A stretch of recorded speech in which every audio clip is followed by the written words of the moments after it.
engines!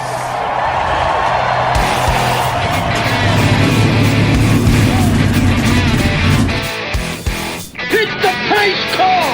What for? Because you hit every other damn thing out there. I want you to be perfect. When I'm driving, I got a guy on the radio who talks to me. It's him. He talks to me. Well, I wanna be a race car driver. Pretty girls eating from my hand, yeah.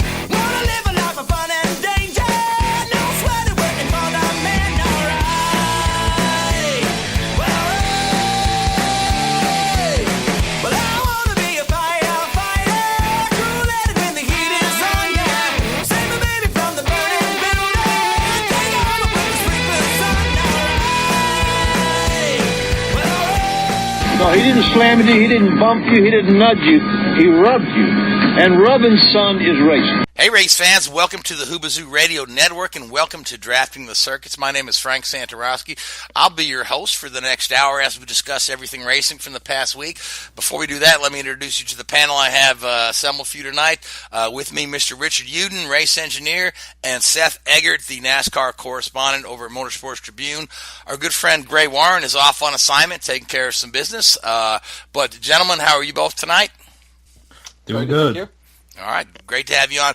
Now, we've got a guest with us in the studio tonight. I have Jarett Andretti, who's running the Pirelli World Cup TCR class this year, as well as continuing the USAC midgets, or USAC sprints, rather, winged and wingless. Jarett's a busy guy.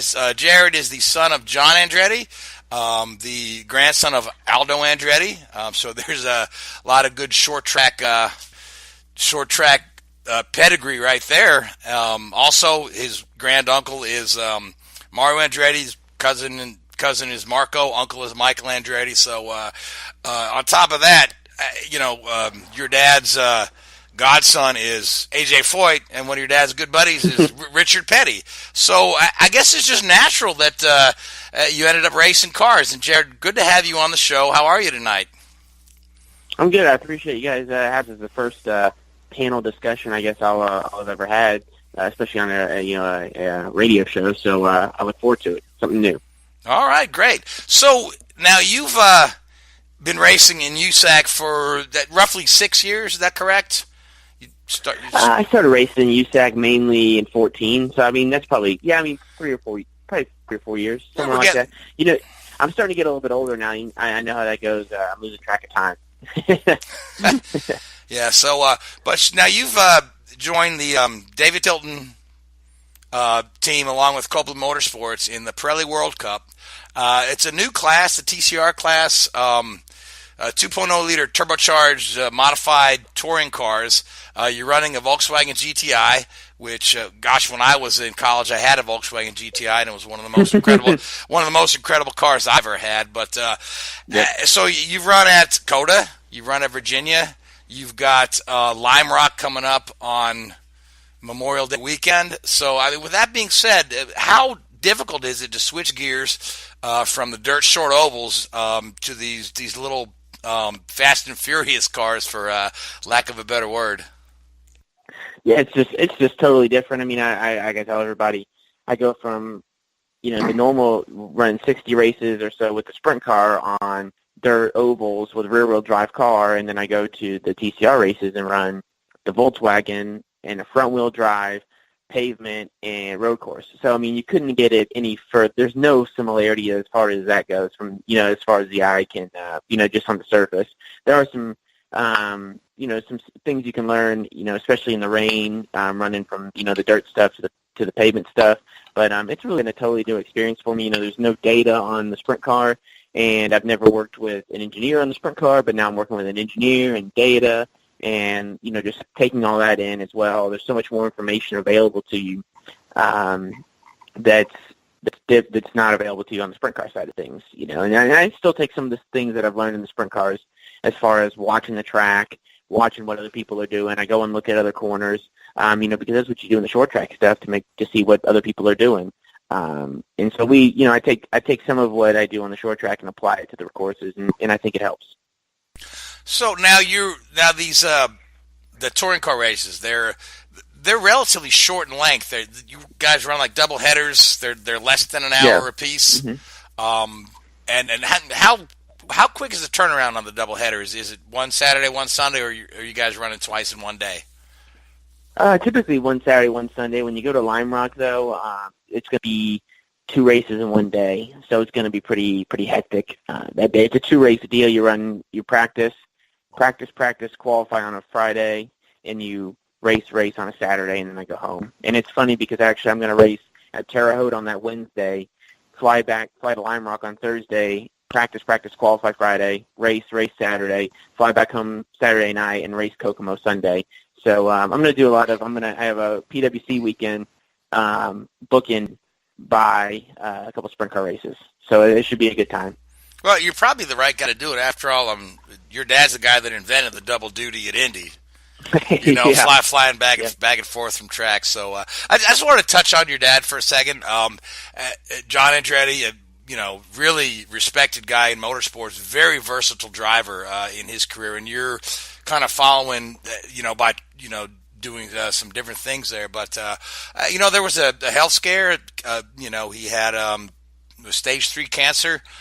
He came up with the hashtag Check It for Andretti, encouraging man close to 50 to go ahead and get an exam. So, but how's your dad doing now? We talked about a little bit off the air, but just want to elaborate. Just want to kind of fill in the blanks for our listeners that are kind of concerned about John. No, absolutely, and he's doing well. His first scan right after chemo was clear, and then his 3-month checkup was clear as well. And as if people go through this, I'm sure there's a lot of listeners that have had family members go through this, but you're never really safe. But the 5-year mark is really the goal, and so that's kind of what you look toward and work towards. So you just take it 3 months at a time, and you hope and pray, and just keep chugging along. He doesn't slow down at all. He didn't slow down when he was on chemo. I mean, I think he missed probably, I would say, 10 races last year, and he had surgery one day on a Tuesday and was racing with me on a Friday, and he had surgery in North Carolina, flew to Indiana, and was racing with me on Friday and Saturday, and then he would go to chemo and still go to the races with me and go to the car wash and maintenance and everything. So he doesn't let him slow him down at all. So which is cool, and so he's doing well right now, and we're just going to hope it keeps trending that direction. Absolutely, yeah. So now you've got coming up on your schedule. Now we talked about you were going to do some wing racing in Ohio, but you said that fell through. Yeah, unfortunately I had somebody that was going to Joe Devon that was builds the cars. He called me, and unfortunately I had to cancel helping us out on Saturday, and our team is relatively, it was very inexperienced with a wing car. We've never run one, and so I wanted to make sure that I had all the proper pieces in place before I took out a brand new race car and went out there and debuted it with a rookie driver as far as the wing stuff goes. So we're going to go to Hopstad this weekend. We're going to run the non-wing car and the wing car on Saturday, and kind of go have some fun and see where it takes us. So I'm really looking forward to it. I think it's going to be something totally different again, and I think just jumping in all these different disciplines of racing is only going to be better for me. It's only going to be good for me and help me get better in the other disciplines as well. So, what are some of your longer-term career goals? Because now you started racing relatively late compared to. Right. I believe I'd read you were 17 when you started racing, and you were. Yeah. And then you were flying, going back and forth from the racetrack as you attended college. Yeah. And you went to NC State or UNC? NC State. Yep. NC State, yeah, right, where you got your degree. So there's guys 19 years old looking at cup rides. So you're at 25. 25 now. But what are you? What are your long-term goals? Are you looking to get into a top-tier series at one point in time, whether it be in stock cars or sports cars or even perhaps Indy cars? Yeah, I think that obviously that's always the goal. I think you just, as I said, there's people that are, back in the day, it wasn't uncommon to be 30 years old making your Cup debut, and now it's, you need to be 19 or 20, and otherwise you're too old. So it's just funny how those different trends go. But I'd like to, and I'm not picky. I'm just doing it. As the phone rings, you pick it up, and if you can fit something into your schedule, you go and race it. So that's kind of just the mentality I've taken. That's the mentality my dad took, and obviously Mario and a lot of my other family members. So I think that there's no set career path goal. You just kind of go where it takes you. I think that I would like to do. I always tell people I like to do rallying. I think rallying looks really cool. Looks interesting. It's something that I don't think anybody in our family's done. So that would be kind of interesting to get to do. Drag racing, Dad's done some drag racing, dabbled in that a little bit. He said he always talks about that experience fondly. So I think there's, you never know where you might end up. I think you just keep your eyes and ears open and just keep working and kind of see what happens. Now, you did a couple years ago run the Rolex 24, did you not? Yeah, I did. Yeah.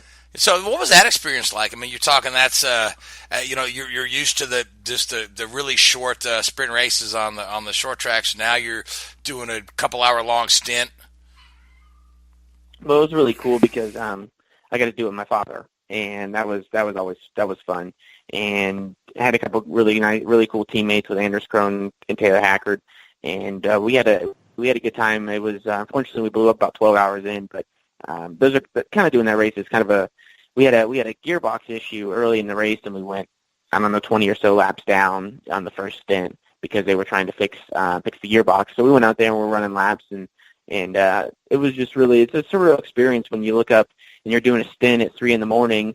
and you look up in the stands and you see families under blankets watching you race, or you go through and you see the Ferris wheel and all just the cool thing that happened with a 24-hour race like that, and especially going around Daytona. So it was a really awesome experience. I really can't say enough about it. And it was funny because my mom and my sisters were in the motorhome, and they would, okay, you got to wake up, you got to go run, and get me back in the motorhome, put to bed, and then wake my dad up, get him out. And so it was a family effort for sure, that trip, and it was something I look back fondly on.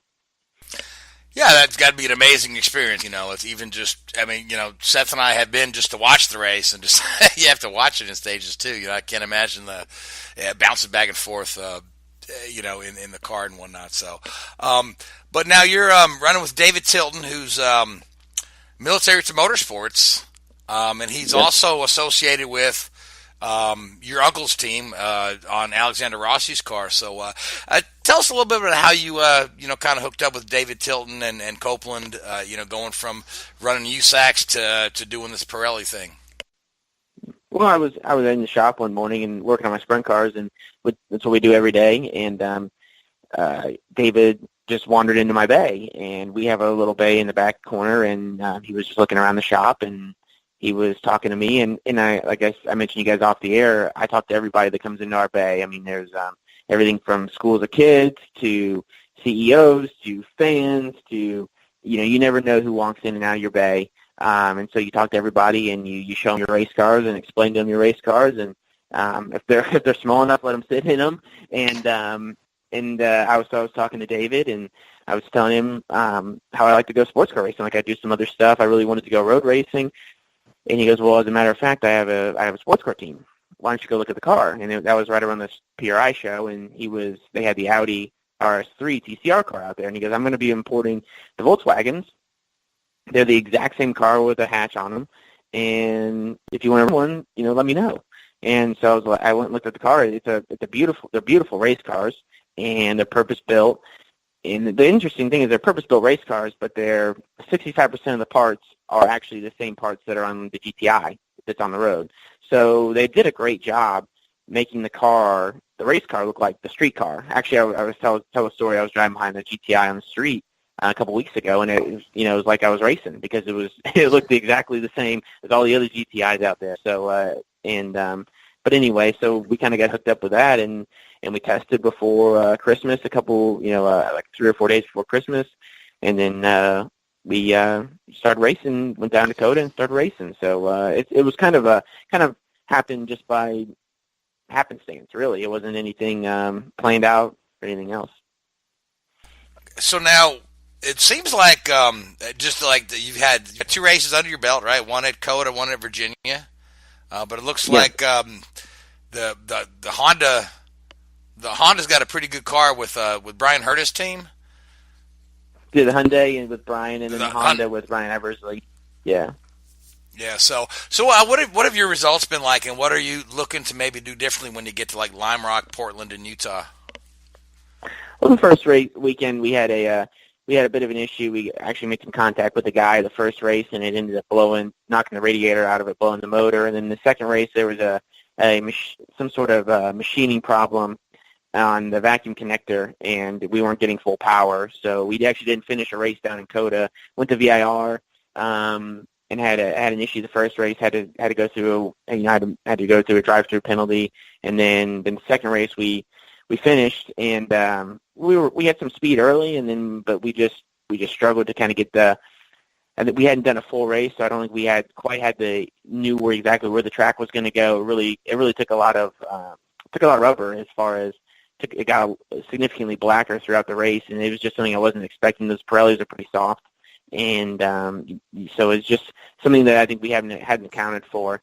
So I think that a lot of it's just getting the experience to know what we need to do with the car for the races, and kind of where that leads us, and kind of what to do with my driving as far as to get the most out of it during those races. So I think that it's all a learning experience for me, and like I said, working with the engineer and all the other things, what I need to demand out of a car to get quicker and things like that. I mean, that's all stuff that you learn in the sprint cars, and I know the field to go to, and kind of we're working through that as far as the TCR stuff. So I'm just looking to finish all the races, many laps as we can, and hopefully we can get some good results. Okay, now Seth, I want to bring you into the conversation. You've got a question or two for Jared? Yeah, I have two. Jarett, you said that you would run just about anything. Is there one particular track you would want to run at? That I would want to run at? Yeah. That's a difficult question. I mean, I think that we're going to get to go to Knoxville later this year with the sprint car, which is going to be really cool. Sprint car, they call it the Sprint Car Capital of the World. I'd really like to go there. I got to run Reams Grove last year, which was really, which has had a lot of history. As far as a road course, that's a difficult question. I got to go to Coda, which was, I got to go to a Formula One track, did Daytona. I think that it would have to be somewhere in Europe, maybe Spa, maybe Monza, Monte Carlo. It's just one of those places that would be really cool. I just don't know. I don't have maybe a specific one circled, but I think any of those three tracks, one of those historic road courses, or a street course over in Europe would be something that I'd like to cross off my bucket list at some point. Very understandable. And my other question is, I know you're driving for your dad sometimes now, sometimes some other owners. If you do move up to, say, IndyCar, would you want to drive for family, or do you think that would be maybe too much pressure and you would run elsewhere? I think that I've driven for my dad a long time. We kind of built this team from being one car and one motor and a borrowed truck and trailer, and to being able to have multiple cars and motors and a truck and trailer that's ours, and we kind of built it from the scratch. We had a set of tools and kind of decided to go sprint car racing, and that's kind of how we got started. So I've done everything always with family. I think Michael's got, in my opinion, the best IndyCar team out there. I mean, he's won the 500 3 of the last 4 years. That's where you go to, winning the 500 is the ultimate pinnacle in motorsports. And I think that, I think absolutely I'd love to drive for Michael. I'd love to drive for family. I think that that would be a huge honor, and something that my father did as well. So I think, my dad's been he's been very lucky to get to drive for AJ and Richard and Michael, as we talked about off the air. So I think continuing getting able to drive for some of those corners would be amazing and a huge blessing. Now, Richard, you've got a question to add? Yeah, actually, I've got two questions. Sorry, I lied to you, Frank, when I said I had one. I've got two. You can have two. Good? You're allowed to. Thank you. Sorry, putting my engineering hat on now. Sorry, trying not to bore anybody out there. And I don't know with the the series that you're involved in, and I speak to drivers who are mainly sort of stuck in one series. So, the Formula One drivers and the, NASCAR Cup drivers more recently. Do you do much sort of simulator work? We have some, we have an iRacing simulator back at my at home in North Carolina. So, that's really good to learn as far as the turns, where the road course goes. Yeah. And so that is, to me, has been the biggest benefit. And at least I know, and kind of the gearing and things like that, stuff that I'm not used to. And so, obviously there's so many videos available on YouTube that you can watch. So many different kinds of cars. I've gotten pretty good at figuring out which cars the gear ratios match to my TCR car, so I can kind of know, okay, they're in fourth there, I should be in third there, or whatever it may be. So, you learn those things if you just put the time and the effort in. You can make some gains there. Yeah, that was my question, because there's some guys that you deal with, and they sort of, they'll swear that simulators are the worst thing ever, and that there's no point in using them at all. That's typically some of the older drivers, should we say. Whereas, some of the younger guys are like, I'll spend, all the time, spare time in the world. I mean, when I was at with Williams F1, I know that Valtteri Bottas, you couldn't keep him out there. He was in there 7 days a week if he could be, and he massively leaned on that system. And he said it felt really realistic to him, whereas other drivers were like, oh, it doesn't feel anything.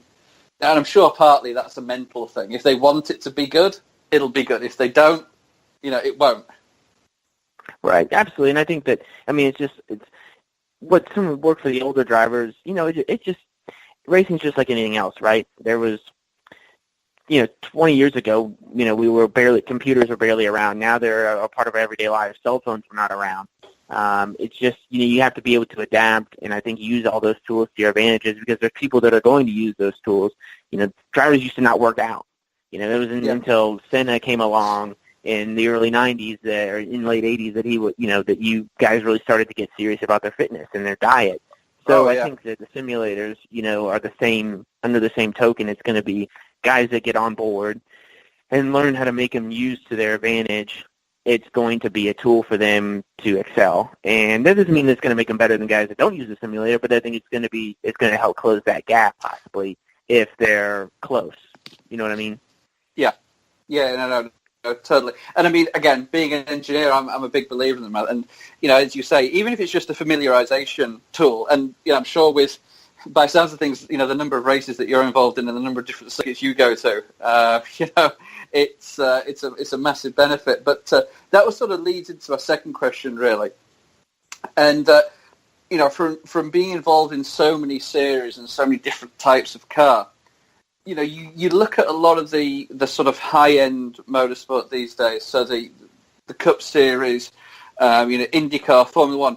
A lot of these drivers are very restricted, either contractually or through their own desire not to be involved in other series. I mean, you go back to the 60s and 70s when you had guys like Jim Clark and Graham Hill. I mean, they'd race their bikes from to back to the hotel every night. They'd race anything that could move. Do you think that it's maybe detrimental to motorsport now that we're not seeing the guys in as many different environments? You look what Fernando Alonso did last year when he went to Indy. That was a huge boost for the viewership of the IndyCar racing in Europe, and of course he's now doing the WEC Championship and doing Le Mans again. I'm sure that'll have a massive benefit.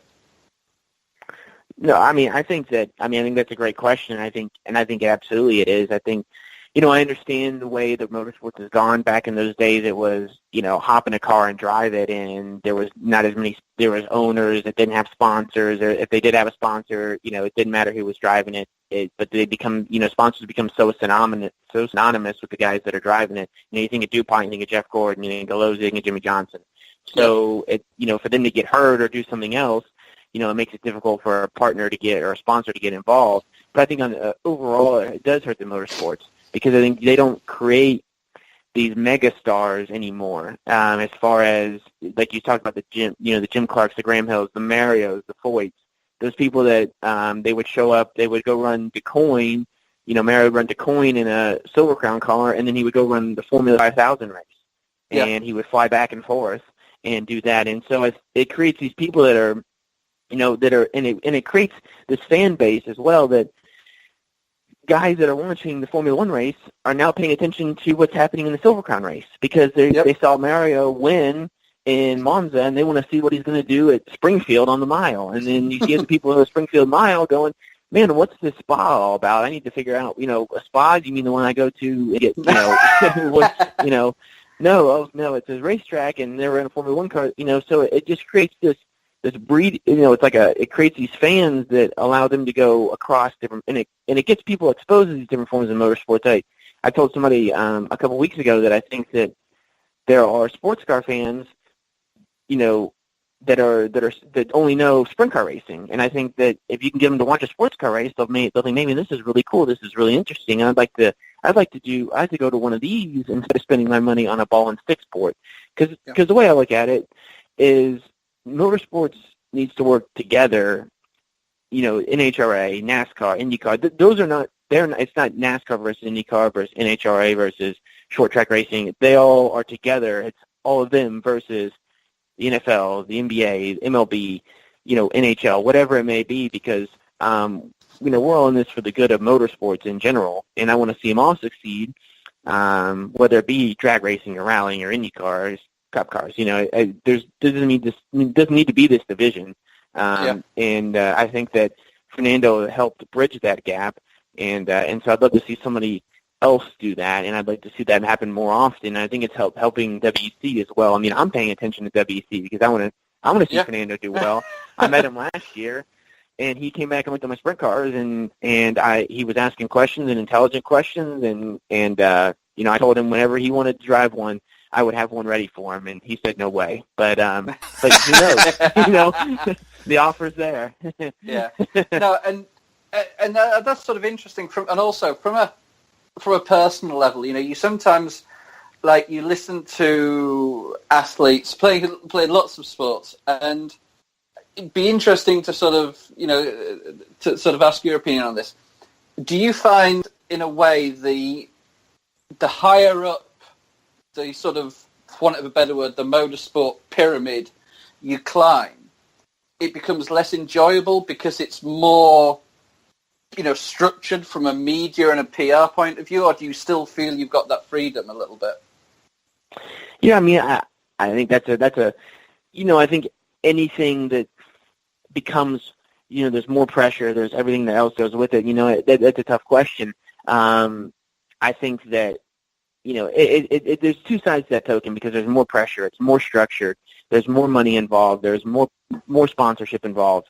But on the flip side of that is when you succeed, it feels that much better. You know what I mean? If you're racing locally and beating the same people every week locally, and then you can go versus winning the Indianapolis 500, you're going to feel a lot better about winning the Indianapolis 500, obviously. So, I think it depends.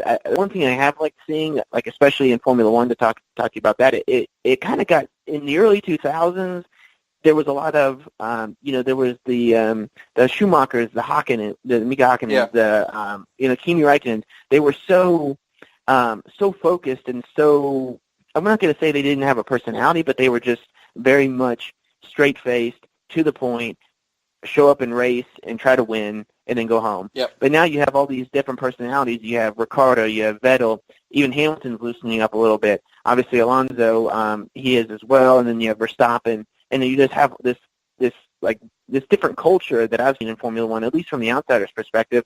The press conferences, they actually smile, and after the races, the second guy actually laughs, and so I think that is good for motorsports, and I think that is good. And I think that goes to the trend that just because there's more pressure and more money and everything involved doesn't mean these guys aren't having a blast. No. And I think it's interesting. It should be fun. It's interesting you sort of mentioned that, because a lot of what Fernando took out of running the Indy 500 last year was how much he enjoyed engaging with the fans, and how much it was it was a lot more relaxed for him, that sort of environment, even though the magnitude of the race was, in many ways, an equal to anything that he does during his day job, for want of a better word. But it was it was that feeling of not being quite so tense. And it's interesting now that, the Liberty Group own the sport, and maybe that's sort of they're trying to change that culture because I think as you say 15 years ago the atmosphere around the teams became almost sort of military-like, and it was there was like a barrier between the fans and the teams, and you're almost like you're at a zoo, and you couldn't touch anybody. Whereas, as more of these drivers go out and experience these other other series that are a lot more relaxed and a lot more engaging, I think it's good for the sport. Unfortunately, a lot of them end up going to do that after their career and don't have an opportunity to come back into the Formula One paddock and say, hey guys, there's another world out there. This is really cool. So yeah, that's one of my big things where I think Formula One needs to improve, and especially for it to work in the US market, is to have a far more relaxed atmosphere. And I think it's slowly getting there with the new ownership. But when you have guys like Fernando doing what he did, I think it's fantastic for motorsport in general, because it's as you say, they've all got to work together.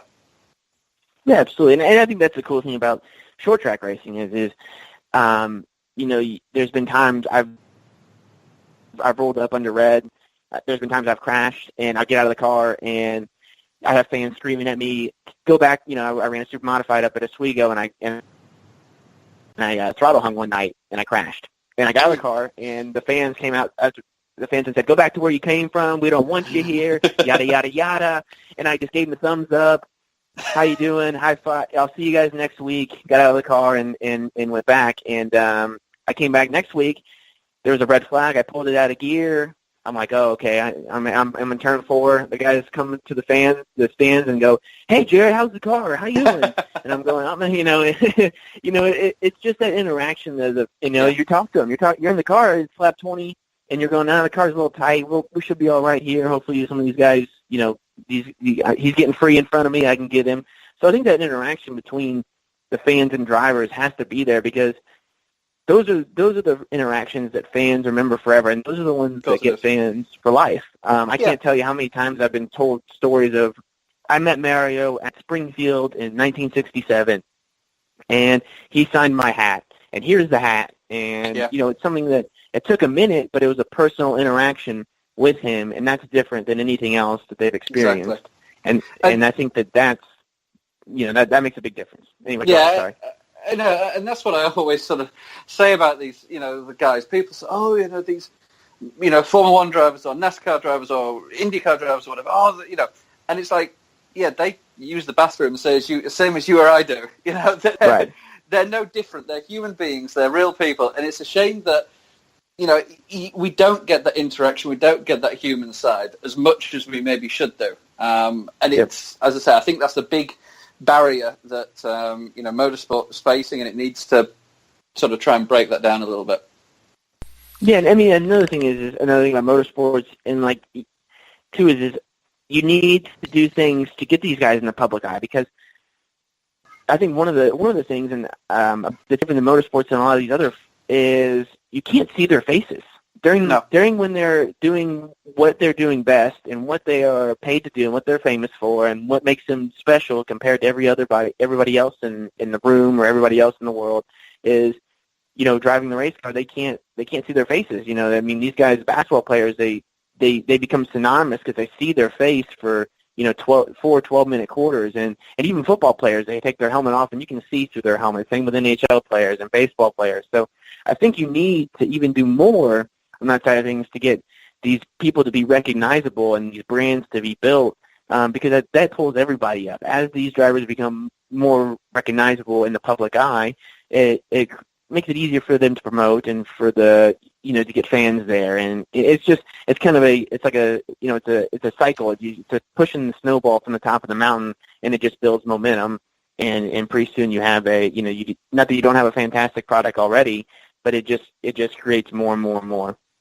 Yeah. Oh no, it's a difficult industry, isn't it? You're vying for TV time and airtime on TV, and as you say, it's to make these people recognizable. And Honda's done good with their TV commercials, and trying to bring that more into the mainstream. So hopefully, it's all going in the right direction. Right, and you got guys, like Hinchcliffe out there dancing, Yeah, exactly. and Alexander Rossi and Connor Dale are out there on Amazing Race, and and on the Celebrity Family Feud, and these guys just put themselves out there too. I mean, if you just look at the whole little autograph battle that Joseph Newgarden and Simon Pagenaud are having on Twitter and YouTube, it's really quite entertaining, but it really kind of humanizes the drivers as just pretty good personalities, which is something that, like I said, was lacking in Formula One for years. So, but Jarett, before we let you go, I wanted to just talk about one more thing, and that's your grandfather, Aldo Andretti, who a lot of people don't realize that Aldo was a pretty darn good race car driver himself, and he might have reached the heights that Mario had he not had some injuries early in the career. But I mean, is Aldo active with your race career? Do you guys talk often? Because he was a terror on the dirt tracks from all accounts. Yeah, absolutely. He was he was about I would say about 10 minutes from me here in Brownsburg, Indiana, and so we speak fairly often. I text him every now and again, and I was telling somebody yesterday, actually, I texted him in December. I got a response in April, and I talked to him 3 or 4 times since then. I've seen him 3 or 4 times. So he's not as great with texting back and forth, but I go see him, and he comes to some races whenever he can. So he's still staying busy in his old age, and or getting older. I'm not going to call him old because he still stays active, but yeah, I mean, obviously, I've called him from time to time for advice on different places because when I went up to Oswego, him and Mario had been the only 2 people that in our family that had raced there, and so he gave me some advice there. It was in the '60s. He made some interesting points that I took up there with me. So he stays as active as he can. He comes to as many races. He'll come to the shop, and actually, I had him in the shop not too long ago, and I was peeling decals off a car, and he goes, "Well, Give me that heat gun, and I'll do the other side." So he was there peeling decals off a car, so I could get it revinyled. So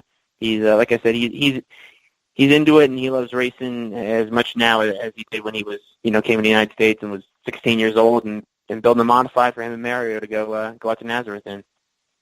Man, that's incredible. So now, before we let you go, Jarett, because I know you got a pizza on the way, would you? I hope your pizza's not sitting there getting cold.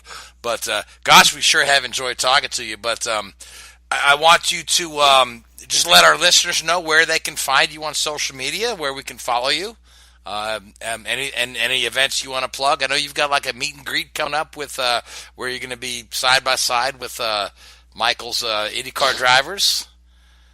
Yeah, we're going to there's going to be a Napa store here in Indianapolis from 12 to 2 tomorrow.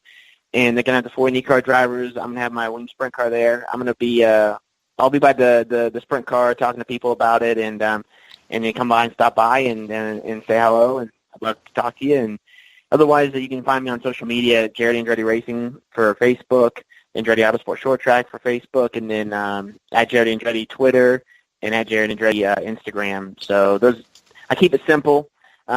Make sure I don't forget my own accounts. So if you type in Jarett Andretti, it should come up.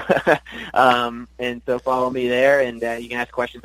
I try to be as responsive as I can, and kind of try to engage as much as I can. Right, and that's Jarett Andretti with 1 R and 2 T's. Just like the last name. Yep. Exactly, yep. So, Jarett, I wish you the best of luck. Hopefully, maybe later in the season, you'll come back on the show. Tell us about your first Pirelli World Cup win that's going to come at Watkins Glen. Hey, we can be optimistic. So, any final thoughts before we let you go enjoy your pizza and get some rest? No, absolutely. I appreciate you guys having me on. It was fun, and you know how to get a hold of me, and love to do it again. All right. Well, have a great night, Jarett. Thanks for coming on the show. We'll let you go, and then we'll move to our segment where we talk about racing. I guess the big news is NASCAR's for sale, Seth? Possibly. Isn't everything for sale at the right price? Everything has a price, doesn't it? Exactly. Now, that report came from Reuters, and I've heard a number of different stories as far as this is concerned. Some that the France family is just trying to get a value for it, to find out an approximate value for the sport. Some that it could just be one specific member of the France family that's looking to sell their portion of the sport. And I've also heard that it's just that they are, according to some, just looking to get out of it completely. So it depends on who you're talking to and which report you're reading. So, what is this, mate? Is it just Brian France trying to sell out his stake?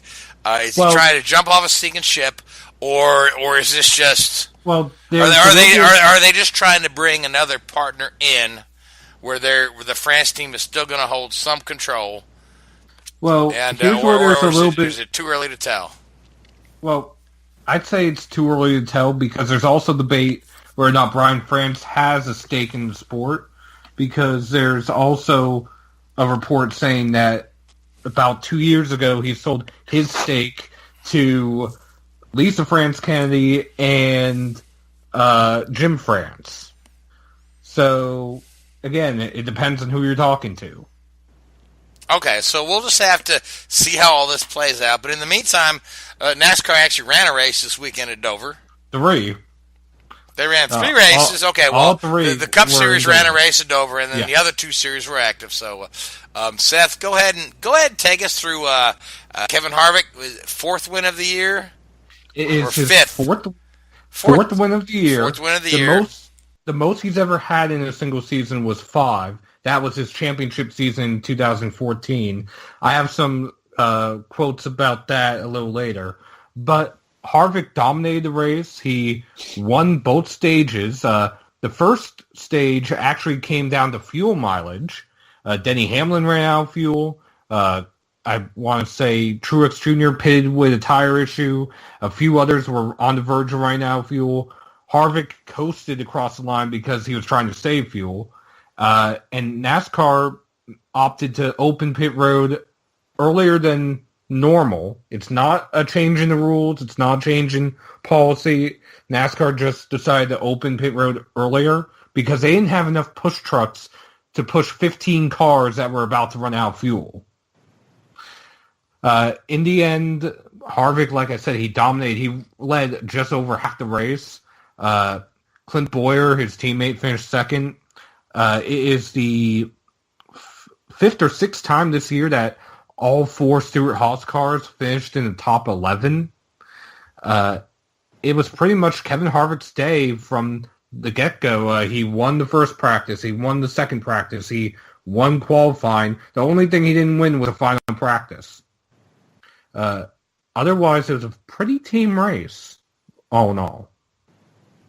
There's a couple of, because probably one of the most interesting things, I guess, but surprising was Kyle Busch losing a drive shaft. I mean, it properly went, didn't it? I mean, it wasn't like he diagnosed that on lap 5.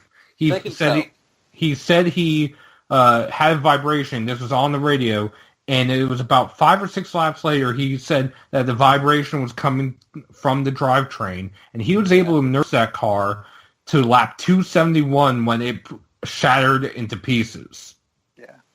Yeah, they spin at such high rates, and they're a pretty heavy piece of kit that if they get slightly out of balance, then I mean it's like a tire on your road car. I mean they're very, very finely balanced, but if those things get out of balance, you can be in a real mess. The interesting thing is, I mean, typically you won't change a drive shaft during a weekend, and I don't know if that's the part you can change between practice and the race without a penalty, but typically, you'd feel it from the car rolling off the hauler. I mean, you could normally feel it on the engine dyno before the car even leaves the shop. I mean, I lost count the number of times that I was involved in diagnosing that and changing drive shafts in the shop. But for it to suddenly start in the race was very unusual. I mean, the potential that it got knocked while they were working underneath the car, or I don't want to sort of make any assertions that aren't true there, but it's very, very unusual for it to suddenly happen like that. Well, there were a couple of different weird situations happening during the race. Aside from Kyle Busch, Paul Menard had a loose wheel in the first stage, and he went to pit road, and the team could not get the wheel off. The loose wheel damaged one of the wheel studs, and he had to go all the way back around before he could go into the garage area, and they had to change the tire in the garage. The same thing happened to Ryan Newman as well. A wheel stud broke on his car, and they had to go to the garage in order to change the wheel and replace the stud. And very early into the race, 20 laps in, Corey LaJoie lost an engine. It's the third time a car he has been driving this season has lost an engine. And mind you, he's only been in 4 races this year. Wow. And that's what set up that whole fuel mileage run for the first stage. And ultimately, there will be a fuel mileage run in the second stage had Derek Cope not crashed. And it was just a weird weekend, at least for the Cup. Did you say Derek Cope? Derek Cope, yeah. Oh, he's still around? This was his first start of the season, and he is going to make his second start of the season at Kansas. All right, well, good for him, man. You know, old guys, you know. He's running old guys still out there. He's running a second car to the Starcom car, which is currently driven by Landon Castle. All right, well, we'll look forward to seeing that. So, but go ahead, Seth. I didn't mean to break your train of thought. Oh, you're fine. You're fine. We also had the Xfinity Series in action, which that was probably the most exciting race of the 3 races this weekend. Justin Allgaier took the victory, and it came down to a last lap beating and banging with his teammate, Elliott Sadler, for the win. It almost looked like the two of them were going to wreck coming off of turn 4. Somehow they held it together, both of them bouncing off the outside wall, Allgaier taking the victory. Ultimately, that victory is not going to count. We'll get more on the penalties in a little bit. But the Xfinity race, it was the last Dash for Cash race of the season. The last time there are going to be no Cup drivers per the rules until the regular season finale at Indianapolis later on this year. I believe it's Indy for the Xfinity Series as well. And the Xfinity Series race was a relatively tame and chaotic race at the same time. It was chaotic because we had a few early incidents. Matt Tifft spun on lap 2. We had an incident with Kaz Brala that TV pretty much missed. And we had Ty Majeski, who in his 4th start of the year has 4th crash of the year for Roush Fenway. Super late model racer out of the Midwest.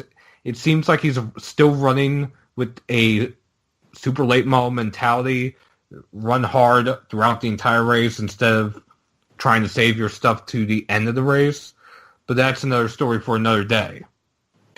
In the Truck Series, Johnny Sauter took the victory, and that was after beating and banging with Noah Gragson. Gragson ended up backing into the outside wall in turn 3. Gragson took responsibility for it, and he even manned up, went into victory lane, and apologized to Johnny Sauter because of just how violent the beating and banging was between the two of them. Now, there were 8 penalties this week.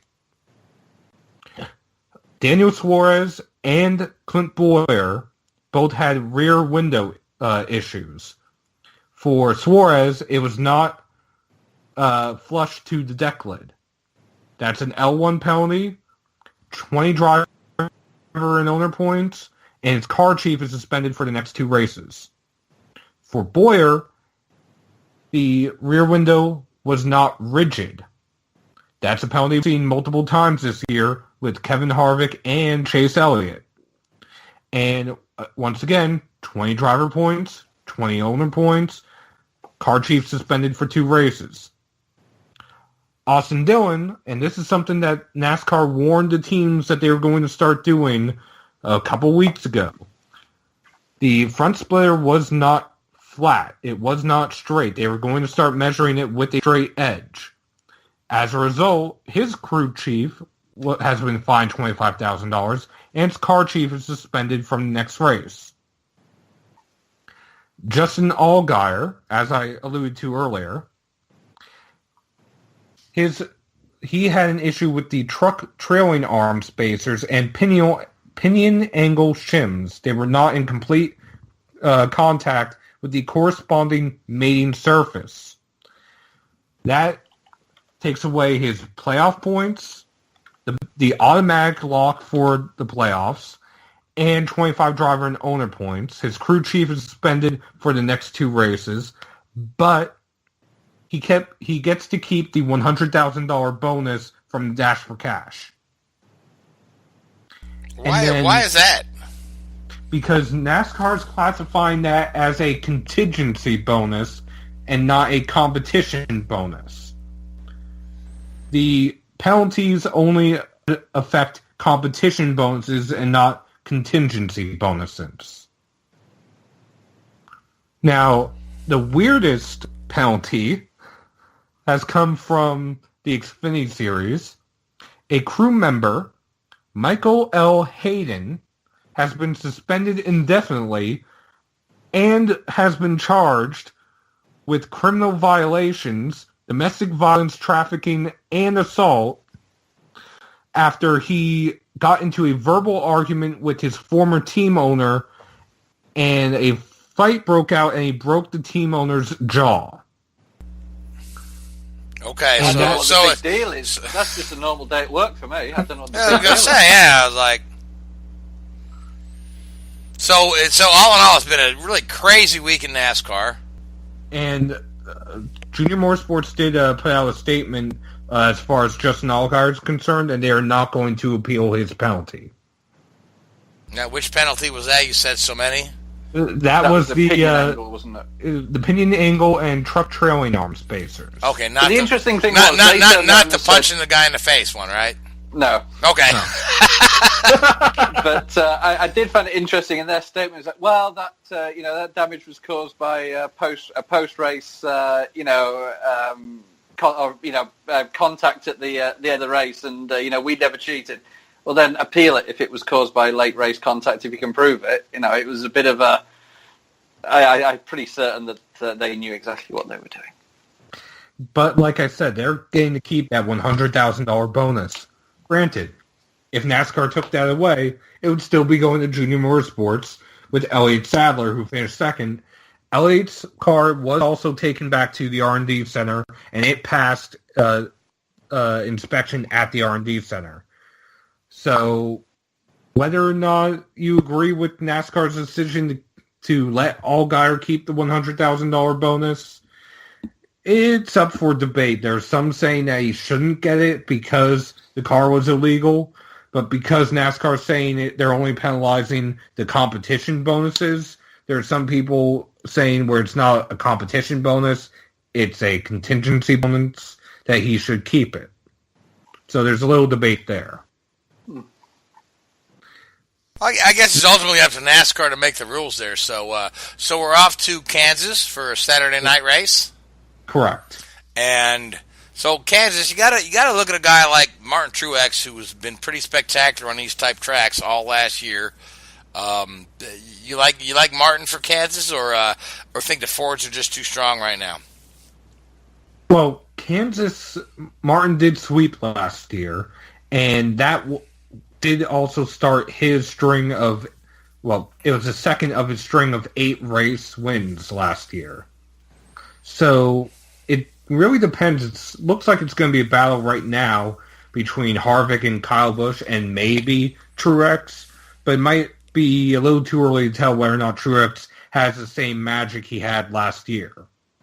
Yeah, Truex doesn't seem to be quite. I mean, the Toyotas don't seem to be quite the match of the Fords right now, but there's a lot of races left to go. So, with that being said, Seth, who do you like for Kansas? You want Truex, or you want Harvick, or you want somebody else? I'm going to take somebody else. All right, who are we going to take? believe it or not, I'm going to go with Eric Almirola. Okay, I was kind of thinking that earlier today when I was sending my picks to the pub pool that Almirola might be his time. So, Richard, who do you like for Kansas? Oh, it's hard to look beyond the sort of main three contenders that we've seen so far this year. But if you're throwing somebody out there as a little bit, to make it interesting, let's go with Daniel Suarez. I was thinking that too when I sent in my pub pool picks. Matter of fact, the picks I sent into the pub pool were Truex, Suarez, and guy you just said, Seth. So Almirola, yeah. But I was wondering maybe Kurt Busch. Maybe Kurt Busch could be pretty good at Kansas there, and just because that Stewart-Haas team has been pretty strong. So I'll go with Kurt Busch, and Gray's not with us, so we'll get his pick on the sly here. But we've got about 7 minutes left to talk about any IndyCar and or Formula One news. And obviously, the big IndyCar news is, Pietro Fittipaldi broke both his legs in a WC crash, and that leaves a one Indy 500 seat up for grabs. Now, Zachary Clayman DeMello will be in that car for the Grand Prix of Indianapolis this weekend. That was a pretty easy move for Dale Coyne there. The Fittipaldi and DeMello split the seat time in that car, but he would like to get somebody more experienced on ovals, more experience with the 500 than Zachary. And the two names that keep popping up at the top of the list are I have thoughts regarding the names popping at the top of the list are Catherine Legg, who's running sports cars this year. She's got a few sponsors that might help her out, and Sebastian Saavedra, who can bring funding from Gary Peterson and AFS Racing. So it'll be interesting to see how that plays out. I'm sure now, because we tape on Wednesday and air on Thursday, that they'll make the announcement in between, and we'll all know what the answer is tomorrow. But there's that open seat for the 500. It's IndyCar Grand Prix is coming up this weekend. It kicks off the month of May, then we'll go into the qualifying weekend. We're going to have an actual bump day this year with two cars that are not going to make the field. So with that being said, fellas, who do you like for the IndyCar Grand Prix? I'll start with you, Richard. Are you okay? Sounds like you're hurting. Yeah, it's a difficult. There's so many guys that are going to be there or thereabouts, aren't they? Let's go with Bourdais. Yeah, great pick. Yeah. So, and Seth, you like anybody in particular for the Indy Grand Prix? Since he's still available, I'm just going to go with Joseph Newgarden. Newgarden, okay, yeah. So Newgarden's two race wins this year.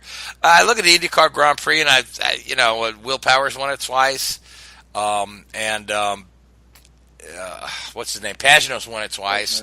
Pagano is trying to get his season off to out of the miserable thing that he's been mired in. So I'm going to go with Simon. And that was the site of his first IndyCar win too. So we'll go with Simon for the Indy Grand Prix, and we've got about 4 minutes to discuss Formula One.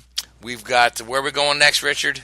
Barcelona, and that'll be on Mother's Day, and that's this weekend. Yeah, United States Mother's Day. Yep, the IndyCar and NASCAR will race Saturday. Formula One will race Sunday. It'll be early in the morning in the States, so 9 o'clock, I think. Oh, that's not too bad. Yeah, that's European early. Not as bad as Asia early, exactly, or Middle East early. So, who do you like out in Barcelona? I mean, the Ferrari cars have been pretty strong. Red Bull has been kind of right there. Mercedes has got their first win under their belt now. Is it going to be Mercedes for the rest of the year, or is Ferrari really going to contend? Well, I think there's always been this danger at some point. We've had 4 great races at the start of the year, and there's always been the danger that at some point, one of these teams is really going to grab it and run with it. And despite their apparent struggles, you do, or I personally feel that it's going to be Mercedes that are at some point going to say, okay, lads, we're giving you a chance. let's make it, we've made it interesting. Let's get on with business. And due to the fact that they test so much in Barcelona and all the teams know the track so well, it's never the most entertaining race typically. And you do see this like 2x2x2 running order where the teams are so close and the drivers are so close that it is purely separated by the car. So I expect to see Mercedes not necessarily dominate, but really come to the front this weekend. And I think Hamilton will, he's built on that win from Azerbaijan the other week, and I expect to see him push this weekend.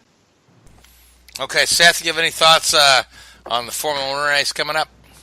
I have a pickup for it, at least. Yeah. Vettel.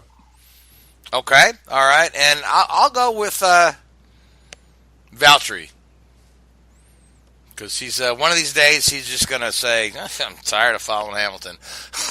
But Richard, to your point, I think he's going to, Mercedes is going to grab this thing by the horns.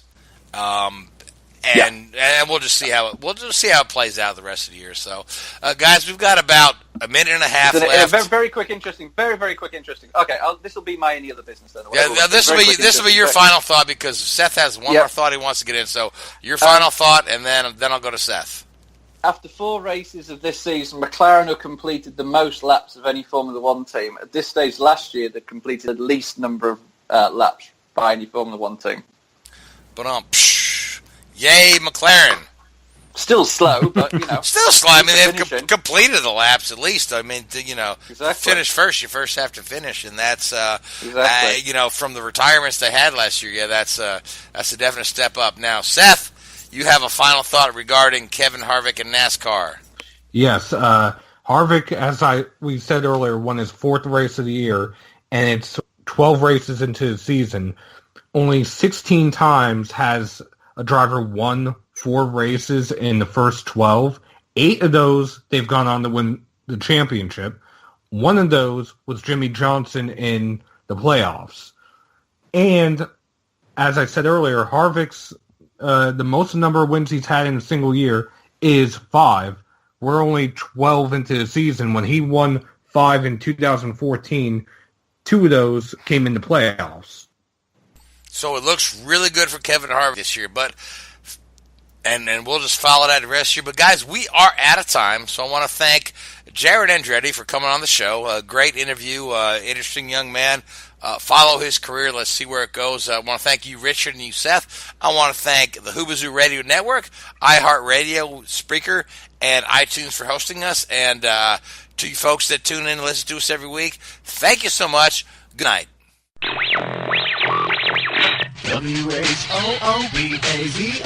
that's Hoobazoo.com. Enter website, enter website, enter website, enter website.